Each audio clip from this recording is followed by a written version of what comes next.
Today is the time when we wrap up our comfort food and comfort psalms talks.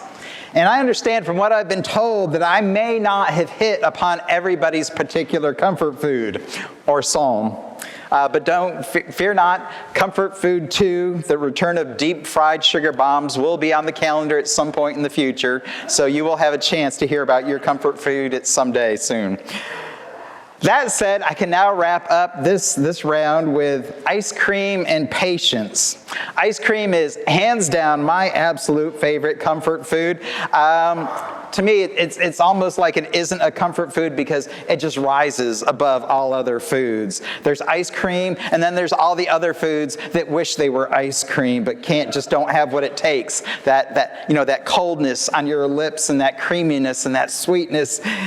And maybe stirred in are some bits and chunks of the runner-up foods, chocolate and fruit and nuts and the things that want to be like ice cream. They get mixed in if they're good enough. As a child, ice cream was such a treat for me because my parents were not the type that would just stop in the middle of the day and buy us a cone at an ice cream shop. It was a very rare treat which we occasionally got if we'd eaten all our dinner, if we had cleared the table, if we had washed the dishes, if our rooms were clean, the homework was done, and we hadn't gotten into a fight or broken anything around the house. Then we might get ice cream before bed. 2 scoops and a plastic little, Flintstones bowl, and it was just absolute heaven. I remember the day when, as a young adult, I moved out of the house on my own for the first time, and I went to the grocery store, and I realized I could eat ice cream now anytime I wanted, as much as I wanted. I could eat a quart of ice cream for breakfast if I wanted. And after a few indulgences that we won't discuss, somehow I fell back into the habit of eating a reasonable sized bowl before bed occasionally. That's just what felt right. You see, ice cream had taught me something all those years, and maybe my parents too. It taught me patience. And it taught me that some comfort foods like chicken pot pie or beef stew or mac and cheese, they brought comfort right when you needed it, right there, right then. But ice cream brought comfort as much from eating it, it brought comfort from the promise of it, the expectation of it, as the actual eating of it. A bowl of ice cream at the end of a long, hard day tasted so much better than a random bowl you might eat for breakfast or lunch. And the hope that bowl was coming at the end of the day could get you through a long, long day. There are some challenges in our lives that need immediate comfort, the chaos in the world around us, the chaos within us. We need refuge, and we need support, and we need strength. And in that moment, there are psalms that help us with that immediate need of comfort. They tell us that we can call out, we can cry out to God, and God hears us and answers us and blesses us right then. But there are challenges in our life where the answer is not so swift in coming. I remember a Sunday school teacher when I was in middle school. She said, God answers prayer in 3 ways, right? You may have heard this. God might say yes, God might say no, and God might say, wait. And I could understand yes, and maybe even I could understand no, but wait, it just seems so ungodlike. Because if God could answer my prayers right now, why wouldn't He? God somehow wasn't living up to my expectation as a middle schooler. And the writer of this psalm, who according to tradition was King David, the writer is addressing a similar problem. God is not living up to the people's expectations. You see, when Moses led the Israelites out of Egypt and across the desert to the Promised Land, and as they were about to enter the Promised Land, he spoke to them in Deuteronomy 28, and he said, if you will obey the Lord your God by diligently observing all His commandments that I'm commanding to you today, The Lord your God will set you high above all the nations of the earth. All these blessings shall come upon you and overtake you if you obey the Lord your God. Now Moses, he spent about 14 verses there telling about the good consequences of being good, and then he spent 54 verses talking about the bad consequences of being bad. But this is how the people understood this covenant with God. If you're good and you behave, only good things will happen to you. And if you're bad and you misbehave, God has sandstorms and scorpions in abundance for those folks. The problem was this was a very simplistic, childlike understanding of how God related to his children, and it only served to frustrate them. It didn't take much to see that, hey, bad things are happening to really good people. And there's bad people out there doing bad things, and nothing bad is happening to them. And while many scriptures supported the do good, be good, do bad, get bad understanding of faith, there were scriptures as well that openly struggled with this idea. Job was one of the most ancient scriptures we have, most ancient stories we have in the Bible. And it struggles with this idea that, I'm basically good. Why are all these bad things happening to me? And as later, even after these Psalms, as the book of Ecclesiastes, they're still trying to figure out why bad things happen to good people and why bad people prosper while the good people suffer. Chicken pot pie Psalms can't give you refuge from that. Beef stew Psalms can't give you the strength to overcome this reality. Mac and cheese Psalms can't change us enough to change the way the world works. The problem was that the problem isn't changing.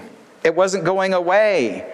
No matter what people did, good people suffered sometimes, and bad people prospered sometimes. God said, do good, get good blessings. Do bad, get bad punishments. But that wasn't the reality, and it wasn't changing. What was needed was another kind of psalm. One that reshaped the people's understanding of these questions. One that didn't give them relief right now, but promised them and gave them a realistic hope that relief would come someday. A psalm that would focus less on immediate justice and more on patience. They needed an ice cream psalm. The sweetest part is coming, but it's not here yet. Have patience. The ice cream is coming, but maybe from one of those hand crank churns that takes a while. The first verse of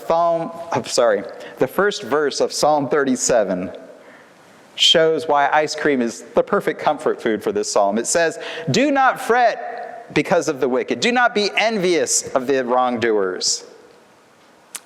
Now, just to touch on a little bit of Old Hebrew, the word in Hebrew for fret and envy, they come from the same root word. And both of them basically mean heat. Fret and envy come from heat because when we fret, we get heated up, right? There's a fire that just burns inside of us, but it has nothing to burn on, so it burns us up from the inside. And when we're envious, that's kind of a slower burn, isn't it? Envy makes me think of the fires in Centralia, Pennsylvania. Y'all know about that? In 1962, a fire started in the coal mines that ran right under the town of Centralia, Pennsylvania. And they continued to burn, and they couldn't put them out. And they are still burning today, slowly releasing heat and gas. And it forced the evacuation of 1,500 residents of the town. And it said that fire, that slow burning fire, will still be burning in 200 years. It's not hard to imagine how a fire can slowly burn in our souls, slowly consuming us and slowly releasing its poison. So there's many things that can cause a slow burn or a fast burn like this. This psalm, it's focused on the prosperity of people who do harm, but there's other things that can cause this kind of us to burn inside like that. It might be a physical illness, a mental illness. It could be grief. It could be lost hopes. It could be purposelessness. It could be broken relationships that burn inside of us. It could be addictions or depression. The comfort for these things, it doesn't come immediately. There's nothing that's going to give us immediate fixes for these things. We can lose patience even with God telling us when we pray, when God says, wait. If we're going to keep fires like that from getting started in our souls and consuming us, we're going to need some cooling comfort. And the Psalm's answer? Well, in this case, it's talking about what happens when we see evil growing around us, what evildoers do. It says, don't concern yourself with the abundant prosperity of people who do evil. Don't even concern yourself with your own lack of prosperity. Why? Because if we focus on their gain, or even on our loss, we're still focused on the same thing. Instead, the psalm tells us, trust in the Lord and do good. Take delight in the Lord.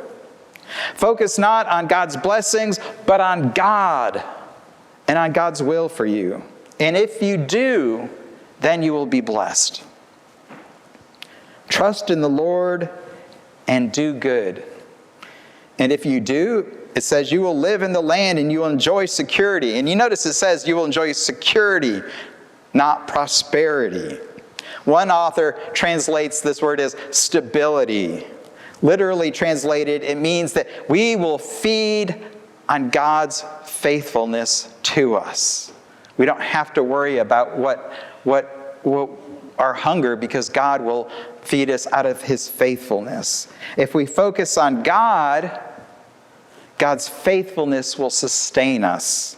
If we focus on what others have or what we have, there's nothing there to sustain us.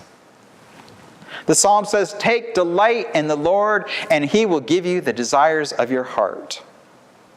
Now, if we think about it, if we delight in the Lord, if we delight in what God says and what God's will for our lives is, that will be the desire of our heart.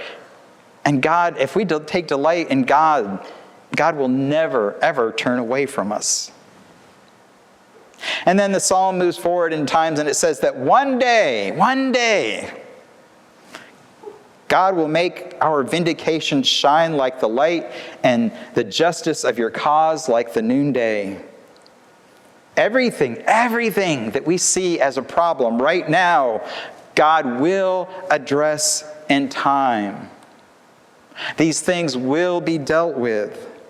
No human being, no industry, no government, no nothing on this earth has the power to hijack God's will for His children and for all of His creation.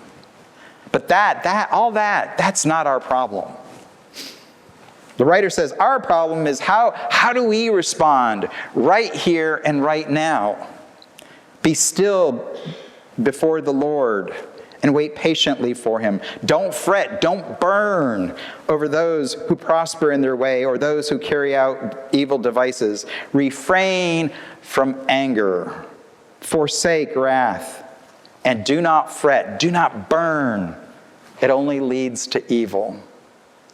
The psalmist he's taking a big bowl of ice cream and just pouring it over that little fire that's getting ready to get started in our hearts. It's telling us that the time of sweet and just desserts will come. It's on its way in God's time. But for us, in the meantime, when we so badly want to get angry, when we so badly want to fret and fuss, the psalmist says, that will only take us into the fire. It only leads to evil, he says. So does that mean we just be patient, we wait, we cool our jets, so to speak, we let evil just run its course? It doesn't say that. In fact, in verse 3, it tells us, trust in the Lord and do good. Don't answer fire with fire. Don't answer evil with evil. Don't let wrongdoers push us into doing wrong to fight them. Answer wrongdoing with doing good. Answer heat with coolness. When Jesus stood on the mountainside in Galilee and he was speaking to a crowd of thousands and thousands of people, he said, "Blessed are the meek, for they will inherit the earth." And he was quoting this psalm, that the meek shall inherit the land and delight themselves in abundant prosperity. As he stood on that mountainside looking at all these people, he was looking at people who for the better part of 1,000 years had been under the subjugation of one foreign power or another. They had almost never been free, and when they were free, they were under the subjugation of their own bad leadership. These people understood that they didn't have the power to fight the evil of this world, that it would just bring about their own extermination. But Jesus had to give them a hope, a realistic hope. Not hope for this minute or this day or this year, but a true hope that God's plan of salvation would work out for them. One of my favorite quotes that I live by is from the movie The Best Exotic Marigold Hotel, which says, "Everything will be all right in the end. If it's not all right, it's not the end yet." It may sound a little flippant. It may sound a little pie in the sky, but that's exactly what this psalm is telling us. That's exactly what Jesus was telling those people on that mountainside, that the solution to evil and oppression and inequality and the lack of prosperity in this world, don't let it burn us up, but find a cooling comfort in God, so that we don't fight evil with evil, but we fight evil with good by doing good. It'll be all right in the end. If it's not all right now, it's because we haven't gotten to the end yet. And if we need a little bit more scriptural comfort food, here's 2 more scoops from Paul. From Romans 3, he says, "Our afflictions produce endurance, and our endurance produces character. Character produces hope, and hope does not put us to shame, because God's love has been poured into our hearts." And in Galatians 6, he said, "Don't grow weary of doing what is right, for we will reap at harvest time if we don't give up. So whenever we have the opportunity, let us work for the good of all." Whatever has burdened your heart, whether it's been for many days or many years, whatever you bear that you think that maybe God hasn't seen or hasn't answered, I hope that you can find promises, that you can find comfort in these promises. Will you pray with me? Gracious God, you call us to be your children, and we answer with a resounding yes most of the time. But we admit, gracious God, that there are days when it isn't easy to be your child. You call us to love when we want to hate. You call us to serve when we want to be served. You call us to give when we want to receive. You call us to trust and hope when we just want to throw up our hands. It's not easy. It has never been easy to live up to the person that you want us to be, the person you created us to be. But then we take comfort in what you give us, in the Psalms, in food, in family, in friends, in praises and in prayer, and in serving others. You find so many ways to comfort our hurts, our aching hearts, our aching bodies, our wandering minds. You set our spirits on fire. Not a fire that tears down and destroys, but a fire that lifts us up from the holes that we find ourselves in. A fire that clears our thoughts, that burns in our limbs and sets our hearts ablaze with your love. This is the comfort we need today, tomorrow, and every day that we live in your land, delighting in the prosperity of your grace. Amen.